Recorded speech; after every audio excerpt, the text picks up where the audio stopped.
Om Swastiastu. Perkenalkan, nama saya Gedi Wahyudi Wisnu Dewanta, NIM 065 dari kelas 5A Manajemen Sore. Sebelumnya, di masa pandemi COVID ini, ya kita tahu sendiri bahwa banyak sekali sektor-sektor wisata ataupun perusahaan, baik dari segi pariwisata, ekonomi, dan semuanya terjatuh pada saat pandemi ini. COVID ini juga sangat berpengaruh bagi para karyawan yang bekerja di perusahaan-perusahaan, terutama di bagian pariwisata. Tentu saja dia mengalami PHK. Kemudian di bagian pekerjaan swasta juga banyak mengalami kehilangan pekerjaan, dan tidak sedikit juga hotel tutup karena ya COVID ini, tidak bisa buka karena protokol yang harus dipatuhi dan tidak boleh dilawan, karena itu adalah peraturan dari pemerintah. Tetapi beda halnya dengan perusahaan tempat saya bekerja, yaitu Indomaret. Indomaret adalah salah satu perusahaan yang justru tidak berdampak dengan COVID ini. Dengan adanya COVID ini justru malah Indomaret ini semakin berkembang karena pengelolaan keuangan yang sangat baik di Indomaret, dan strategi-strategi yang dilakukan oleh Indomaret itu juga sangat jitu untuk menghadapi masa pandemi ini. Yang pertama yaitu mengirit biaya-biaya yang tidak perlu dikeluarkan oleh perusahaan. Misalkan event seperti itu, event-event yang sebenarnya tidak perlu dilakukan oleh perusahaan, melainkan itu hanya membuang-buang duit perusahaan ataupun uang perusahaan.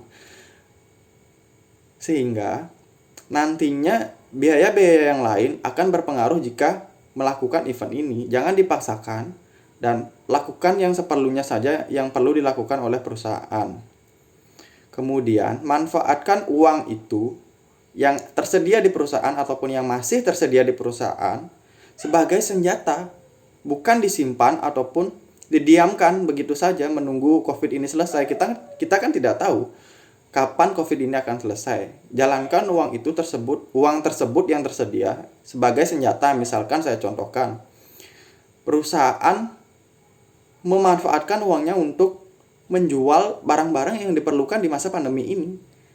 Seperti contohnya masker, kita jualan masker aja, jangan anggap remeh bahwa masker itu memang sih harganya murah dan untungnya pun tidak seberapa, tetapi jika dihitung berdasarkan limit yang kita jual ataupun kuantiti yang kita jual, masker yang harganya cuma 2.000, 3.000, tetapi jika kita penjualannya itu 1.000 unit ataupun lebih daripada itu, dan tidak bisa dianggap kecil bahwa keuntungan itu juga bisa membangun ataupun mengembangkan perusahaan di masa pandemi ini. Itu kemudian memangkas sedikit demi sedikit biaya yang tidak perlu dikeluarkan, tetapi memangkas tersebut tidak serta-merta tidak melakukan reparasi kepada peralatan yang kita miliki. Contohnya seperti bioskop. Bioskop itu kan perusahaan yang sangat berdampak ya di masa pandemi ini, dia tutup dan tidak boleh buka. Tetapi jika perusahaan tersebut tidak melakukan reparasi terhadap kursi-kursinya, layarnya, monitornya, dia akan mengalami kerugian yang semakin besar tentu saja. Kerusakan terhadap kursi itu kan sudah banyak di video-video yang tersebar di media sosial ya, bahwa kursi di bioskop itu rusak, berjamur, dan layarnya mulai berdebu. Jika kita tidak melakukan reparasi dan terlalu mengirit biaya karena tidak terdapat pemasukan yang pasti, kita malah akan mengalami kerugian yang semakin banyak nantinya, karena kursi kita rusak, kita harus menggantinya lebih tinggi. Daripada kita mengganti semua peralatan ini, lebih baik kita menggunakan uang yang tersedia sedikit saja untuk merawat fasilitas-fasilitas yang dimiliki oleh perusahaan.